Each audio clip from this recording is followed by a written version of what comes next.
لە دوای ئاشکرابوونی کارنامەی ئابڕووبەرانەی پرۆگرامی سێخوڕی پیگاسۆسی ئیسرائیلی ئەو قەوارەیە دەیەوێت خۆی لە ئاکامەکانی ببوێرێت و تیشک بخاتە سەر بابەتی لاوەکی. چەندین وڵاتی جیهانیش لیژنەی تایبەتمەندیان بۆ بابەتی سێخوڕی ئەو پرۆگرامە لە سەرکەسایەتیە سیاسیەکان و ڕۆژنامەنووسان و ناوەندە کاریگەرەکانیان پێگێناوە.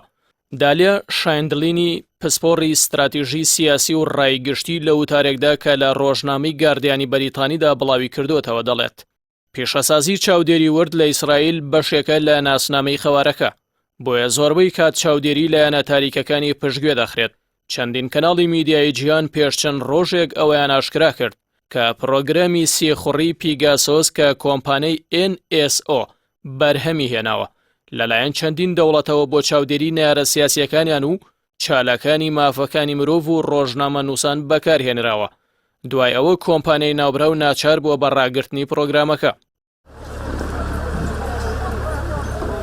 ئەو نووسەرە دەڵێت بە پێچەوانەی میدیای جیهانی کە تیشکیان خستوتە سەر ئەو کارە ئابڕووبەرانەیە. میدیای ئیسرائیل خۆی دابیێرێت لەو باسە و گرنگیداوە بەو ڕاگەیاندراوی کۆمپانیای بین ئەند جێری کە بەرهەمە باسەنی و ساردەمەنیەکانی لە ناو زەویە داگیرکراوە فەلەستینیەکان ڕادەگرێت.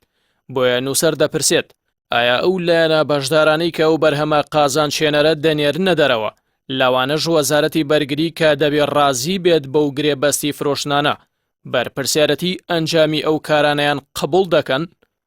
دالیا شایندلین دەڵێت وەکو دەردەکەوێت ئیسرائیلەکان هەز بە هیچ شەرمەزاری و دڵەڕاوکیەک ناکەن، چونکە لەو ڕۆژەوە چیرۆکی پیگاسۆس ئاشکرا بووە لابری ئەوەی لە میدیاکاندا گرنگی بە چەوساندنەوەی بەرگریکارانی مافی مرۆڤ و پێشێلکردنی ئازادی ڕۆژنامەنووسی و چاودێری ئۆپۆزیسیۆنی سیاسی و ئەو بابەتانە بدەن کە پەیوەندیان بە کوشتنی ترسناکەوە هەیە.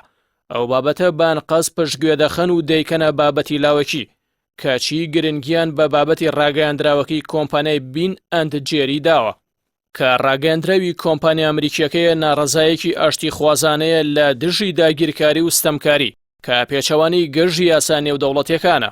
ناوبرە و دەڵێت ئیسرائیلەکان باش دەزانن کە تەکنەلۆژیای پێشکەوت و بزیۆنەری گەورەی ئابووریانە زۆریش پێویستە بۆ شوناسی نیشتیمانی قەوارەکەیان لە سەدەی 21دا، چونکە ئیسرائیلەکان تەکنەلۆژیای باڵادەست بە تایبەتمەندی جوولەکەکان دەزانن بۆ هەڵاوێردکردنیان.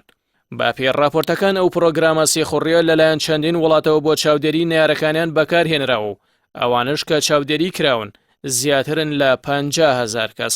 با پێڕاپۆرتەکان ئیمانوئێل ماکرۆنی سەرۆکی فەڕەنسا یەکێک لە موبایلەکانی گۆڕیوە و 22 وەزیر و کەسایەتی گرنگی حکوومەتی فەڕەنساش هەمان کاریان کردووە. بۆ ئەو مەبەستەش لیژنەی تایبەتمەند پێکێنراوە. عومران خانی سەرۆک وەزیرانی پاکستان هیندستانی تۆمەتبار کردووە بە چاودێری سێخوڕی لەسەر چەندین موبایلی بەرپرسانی وڵاتەکەی و داوای لێکۆڵینەوەیەکی نێودەوڵەتیشی کرد. جەزایریش دەستگای هەواڵگری مەغریبی بە چاودێری سێخوڕی موبایلە گرنگەکانی وڵاتەکەی تۆمەتبار کرد و لێژنەیەکی تایبەتمەندی بۆ بابەتە پێکهێنا.